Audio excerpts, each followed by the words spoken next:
আসসালামু আলাইকুম। আজ ১৪ মে ২০২৫ খ্রিস্টাব্দ, ৩১ বৈশাখ ১৪৩২ বঙ্গাব্দ, ১৫ জিলকদ ১৪৪৬ হিজরি, বুধবার।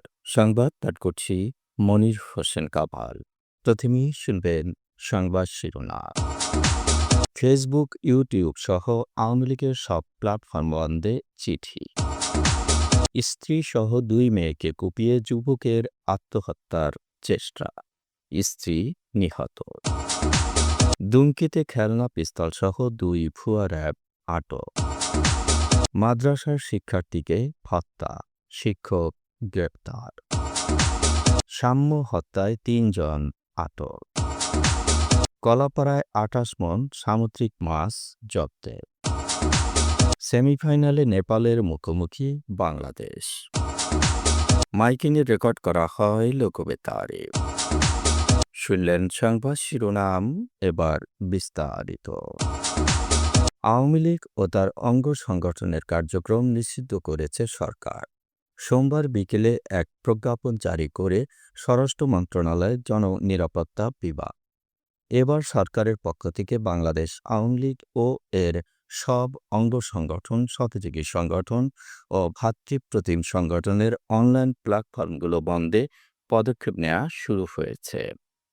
আওয়ামী লীগ ও তার অঙ্গ সংগঠনের website, Facebook, YouTube, TikTok, Telegram, সাবেক টুইটার অ্যাকাউন্ট ব্লক করতে বাংলাদেশ টেলিযোগাযোগ নিয়ন্ত্রণ কমিশনকে চিঠি দেওয়া হয়েছে। আওয়ামী লীগ ও তার অঙ্গ সংগঠনের কার্যক্রম নিষিদ্ধের প্রজ্ঞাপনে উল্লেখ করা হয়, বাংলাদেশ আওয়ামী লীগ এবং এর সব অঙ্গ সংগঠন, সহযোগী সংগঠন ও ভ্রাতৃপ্রতিম সংগঠনের নেতাকর্মীদের বিরুদ্ধে আন্তর্জাতিক অপরাধ ট্রাইব্যুনালে বিচারকার্য সম্পন্ন না হওয়া পর্যন্ত বাংলাদেশ আওয়ামী লীগ এবং এর সকল অঙ্গ সংগঠন, সহযোগী সংগঠন ও ভ্রাতৃপ্রতিম সংগঠন কর্তৃক যে কোনো ধরনের প্রকাশনা, গণমাধ্যম, অনলাইন ও সামাজিক যোগাযোগ মাধ্যমে যে কোনো ধরনের প্রচারণা, মিছিল, সভা সমাবেশ, সম্মেলন আয়োজন সহ যাবতীয় কর্মকাণ্ড নিষিদ্ধ ঘোষণা করা হলো। কুষ্টিয়ায় স্ত্রী পরকীয়ার জেরে স্ত্রী ও ২ মেয়েকে কুপিয়ে নিজে আত্মহত্যার চেষ্টা করেছেন এক যুবক। এ ঘটনায় মেঘলা খাতুন নামের ওই গৃহবধূর মৃত্যু হয়েছে। আশঙ্কাজনক অবস্থায় কুষ্টিয়া জেনারেল হাসপাতালে চিকিৎসাধীন রয়েছেন স্বামী মামুন ও তার ২ শিশু মেয়ে। মঙ্গলবার রাত ৮:৩০টার দিকে কুষ্টিয়া শহরের হরিশঙ্করপুর এলাকায় এ ঘটনাটি ঘটেছে। মামুনের স্ত্রী মেঘলা পরকীয়ায় লিপ্ত ছিল। কিছুদিন আগে মেঘলা বাড়ি থেকে পালিয়ে পরকীয়া প্রেমিকের কাছে চলে গিয়েছিল। এ নিয়ে মাঝে মধ্যেই তাদের মধ্যে ঝগড়া হতো। এর জেরে মঙ্গলবার রাত ৮:৩০টার দিকে স্ত্রীকে বেধড়ক মারপিট এবং এলোপাতাড়ি কুপিয়ে আহত করে। পরে তার ৪ বছর বয়সী মেয়ে কুলসুম ও ১.৫ বছরের জান্নাতকে আশ্রিয়ে হত্যার চেষ্টা করা হয়। এতে তারা ৩ জনই গুরুতর আহত হয়। এরপর মামুন ধারালো অস্ত্র দিয়ে নিজের মাথায় ও গলায় কুপিয়ে আত্মহত্যার চেষ্টা করে। প্রতিবেশীরা তাদের গুরুতর আহত অবস্থায় উদ্ধার করে কুষ্টিয়া জেনারেল হাসপাতালে ভর্তি করলে রাত ১১টার দিকে চিকিৎসাধীন অবস্থায় মেঘলার মৃত্যু হয়। পটুয়াখালীর দুমকিতে র‍্যাবের পোশাক, খেলনা পিস্তল, ওয়াকিটকি, হাতকড়া ও অন্যান্য সরঞ্জামসহ ২ জনকে আটক করেছে পুলিশ। লেবুখালী টোল প্লাজা থেকে মঙ্গলবার রাত ১০:৩০টার দিকে তাদের আটক করা হয়। আটককৃতরা হচ্ছে বাউফল উপজেলার বাসিন্দা তারেক ও আল আমিন।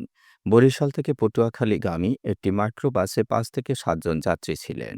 মাইক্রোবাসটি লেবুখালী টোল প্লাজায় এলে মাইক্রোবাসটির গতিরোধ করা হয়। পরে গাড়িটিতে তল্লাশি চালানো হয়।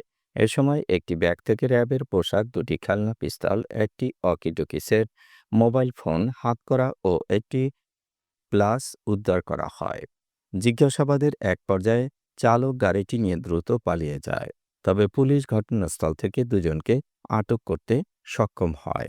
আটকদের কাছ থেকে আরও ২টি গাড়ির নম্বর প্লেট ও র‍্যাবের সরঞ্জাম জব্দ করা হয়েছে। দুমকি থানার ওসি জাকির হোসেন বলেন, আটক ব্যক্তিরা প্রতারণার উদ্দেশ্যে র‍্যাবের নাম ব্যবহার করে এসব সরঞ্জাম বহন করছিল। এ ঘটনায় থানায় একটি মামলা হয়েছে। লক্ষ্মীপুরে একটি মাদ্রাসার শৌচাগার থেকে গলায় গামছা পেঁচানো অবস্থায় ৭ বছর বয়সী এক শিশুর লাশ উদ্ধার করেছে পুলিশ। শিশুটিকে শারীরিক নির্যাতন চালিয়ে হত্যা করা হয়েছে। এ ঘটনায় মাদ্রাসার এক শিক্ষককে গ্রেপ্তার করা হয়। মঙ্গলবার সন্ধ্যায় লক্ষ্মীপুর শহরের আল মঈন ইসলামী একাডেমি নামের মাদ্রাসা থেকে লাশটি উদ্ধার হয়।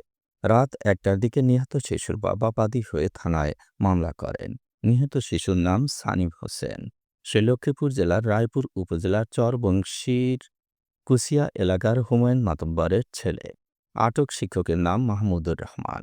মাদ্রাসা কর্তৃপক্ষের দাবি, শিশুটি গলায় গামছা পেঁচিয়ে আত্মহত্যা করেছে। তবে শিশুটির পরিবার ও শিক্ষার্থীরা জানিয়েছে, পড়া মুখস্থ করতে না পারায় শিশুটিকে মারধর করে এক শিক্ষক হত্যা করেছে। ২০২৩ সালে আল মঈন ইসলামী একাডেমি মাদ্রাসার হিফজ বিভাগে ভর্তি হয় সানিম। এরপর সে মাদ্রাসায় থেকে লেখাপড়া করে আসছিল। লক্ষ্মীপুর সদর থানার ওসি আব্দুল মুন্নাফ জানান, নিহত শিক্ষার্থী পিঠসহ শরীরের বিভিন্ন স্থানে নির্যাতনের চিহ্ন রয়েছে। প্রাথমিক তদন্তে এটি হত্যাকাণ্ড বলে মনে হচ্ছে। ঢাকা বিশ্ববিদ্যালয়ের ছাত্রদল নেতা শাহরিয়ার আলম শাম্য হত্যার ঘটনার সাথে জড়িত সন্দেহে ৩ জনকে গ্রেপ্তার করেছে পুলিশ। গ্রেপ্তারকৃতরা হচ্ছে মাদারীপুর সদরের এরশাদ হাওলাদারের ছেলে তামিম হাওলাদার, কালাম সর্দারের ছেলে পলাশ সর্দার ও ডাসার থানার যতীন্দ্রনাথ মল্লিকের ছেলে সম্রাট মল্লিক। সোহরাওয়ার্দী উদ্যানের ভেতর দিয়ে মোটরসাইকেল চালিয়ে আসার সময় মঙ্গলবার রাত ১১টায় ছুরিকাঘাতে আহত হন শাহরিয়ার আলম শাম্য। রাত ১২টার দিকে রক্তাক্ত অবস্থায় বন্ধুরা শাম্যকে ঢাকা মেডিকেল কলেজ হাসপাতালের জরুরি বিভাগে নিয়ে এলে চিকিৎসক তাকে মৃত ঘোষণা করেন। শাম্য বিশ্ববিদ্যালয় শিক্ষা ও গবেষণা ইনস্টিটিউটে পড়তেন। ২০১৮-১৯ শিক্ষাবর্ষের এই শিক্ষার্থী এফ রহমান হলের আবাসিক ছাত্র ছিলেন। তার বাড়ি সিরাজগঞ্জের উল্লাপাড়া উপজেলায়। রাতে মোটরসাইকেল চালিয়ে বিশ্ববিদ্যালয়ের সংলগ্ন সোহরাওয়ার্দী উদ্যান মুক্ত মঞ্চের পাশ দিয়ে যাচ্ছিলেন শাম্য। এ সময় অন্য একটি মোটরসাইকেলের সঙ্গে তার মোটরসাইকেলের ধাক্কা লাগলে উভয়ের মধ্যে কথা কাটাকাটি এবং ধস্তাধস্তি হয়। এক পর্যায়ে শাম্যকে ধারালো অস্ত্র দিয়ে ডান পায়ের উরুতে আঘাত করলে তিনি রাস্তায় পড়ে যান। পরে তাকে হাসপাতালে নিয়ে গেলে মারা যান। কলাপাড়ায় অন্তরা পরিবহন নামে একটি বাসে যৌথ অভিযান চালিয়ে ২৮ মণ সামুদ্রিক মাছ জব্দ করেছে উপজেলা প্রশাসন ও মৎস্য বিভাগ। মঙ্গলবার রাত ১০টায় পুলিশ কলাপাড়া পৌর শহরে বাসটি থামিয়ে তল্লাশি করে। বাসটি থেকে একটি ককসেট ভর্তি সামুদ্রিক চিংড়ি, লইট্টা ও পোয়া মাছ জব্দ করা হয়। পরে জব্দ করা মাছ কলাপাড়া হেলিপোর্ট মাঠে বিভিন্ন এতিমখানা ও মাদ্রাসা সহ অসহায় মানুষদের মধ্যে বিতরণ করা হয়। সাফ অনূর্ধ্ব-১৯ চ্যাম্পিয়নশিপের সেমিফাইনালে প্রতিপক্ষ হিসেবে শক্তিশালী ভারতের বদলে নেপালকে পেয়েছে বাংলাদেশ। গ্রুপ পর্ব শেষে ৪ পয়েন্ট নিয়ে এ গ্রুপের শীর্ষে থেকে শেষ ৪ নিশ্চিত করেছে লাল সবুজের দল। আগামী ১৬ মে প্রথম সেমিফাইনালে মাঠে নামবে বাংলাদেশ, প্রতিপক্ষ নেপাল। প্রথম ম্যাচে মালদ্বীপের সঙ্গে ১-১ গোলে ড্র করে টুর্নামেন্ট শুরু করেছিল বাংলাদেশ। দ্বিতীয় ম্যাচে ব্রিটেনকে ২-১ গোলে হারিয়ে পূর্ণ ৩ পয়েন্ট অর্জন করে তারা। ফলে ২ ম্যাচে ৪ পয়েন্ট নিয়ে অপেক্ষায় ছিল গ্রুপ চ্যাম্পিয়ন হওয়ার বাংলাদেশ। নেপাল এবং ভারত মালদ্বীপ এই দুটি সেমিফাইনালই অনুষ্ঠিত হবে ১৬ মে। টুর্নামেন্টের ফাইনাল মাঠে গড়াবে ১৯ মে। মাইকিংয়ে রেকর্ড করা হয় লোকবেতারে। সুমধুর ও সুস্পষ্ট কণ্ঠে মাইকিংয়ের জন্য লোকবেতারের বিকল্প নেই। লোকবেতারের সাউন্ডপ্রুফ স্টুডিওতে করা হয়েছে গান ও নাটকের রেকর্ড। সেই সাথে লোকবেতারের নামমাত্র টাকায় প্রচার করা হচ্ছে বিজ্ঞাপন। ১৫ সেকেন্ডের বিজ্ঞাপন প্রচার হচ্ছে মাত্র ৫০০ টাকায়। ৩০ সেকেন্ডের বিজ্ঞাপন ১,০০০ টাকা, ৪৫ সেকেন্ডের বিজ্ঞাপন ১,৫০০ টাকা আর ১ মিনিটের বিজ্ঞাপন প্রচার করা হয় মাত্র ২,০০০ টাকায়। নির্ধারিত টাকার বিনিময়ে প্রতিদিন কমপক্ষে ৫ বার করে পুরো ১ মাস বিজ্ঞাপন প্রচার করা হবে। মাইকিং ও বিজ্ঞাপনের জন্য যোগাযোগ করবেন 0-1-77-55-66-445 নম্বরে। এবারে শুনবেন আবহাওয়ার খবর।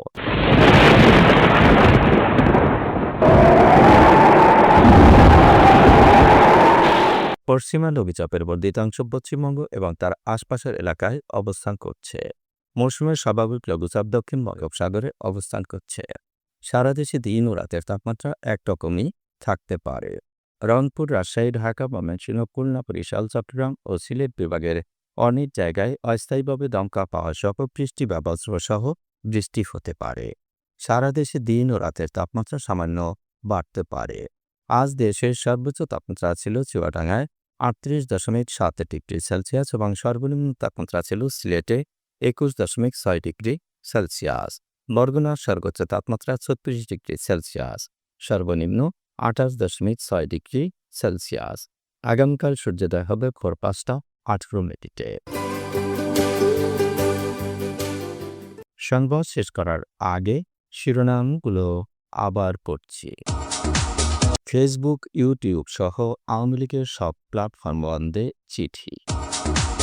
স্ত্রী সহ 2 মেয়েকে কুপিয়ে যুবকের আত্মহত্যার চেষ্টা, স্ত্রী নিহত। দুমকিতে খেলনা পিস্তল সহ 2 ভুয়া র‍্যাব আটক। মাদ্রাসার শিক্ষার্থীকে হত্যা, শিক্ষক গ্রেপ্তার। সাম্য হত্যায় 3 জন আটক। কলাপাড়ায় 28 মণ সামুদ্রিক মাছ জব্দের। সেমিফাইনালে নেপালের মুখোমুখি বাংলাদেশ।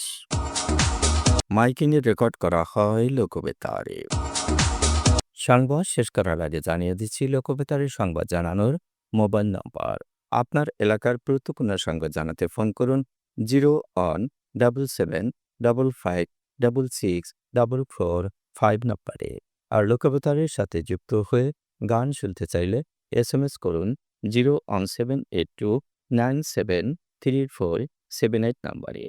মোবাইল করবেন 0195943854 নম্বরে। বিশ্বের সব জায়গা থেকে শুনতে পারবে লোকবেতার। লোকবেতার fm.org ওয়েবসাইটের মাধ্যমে শুনুন সরাসরি অনুষ্ঠান। সংবাদ পাঠ এখানেই শেষ করছি।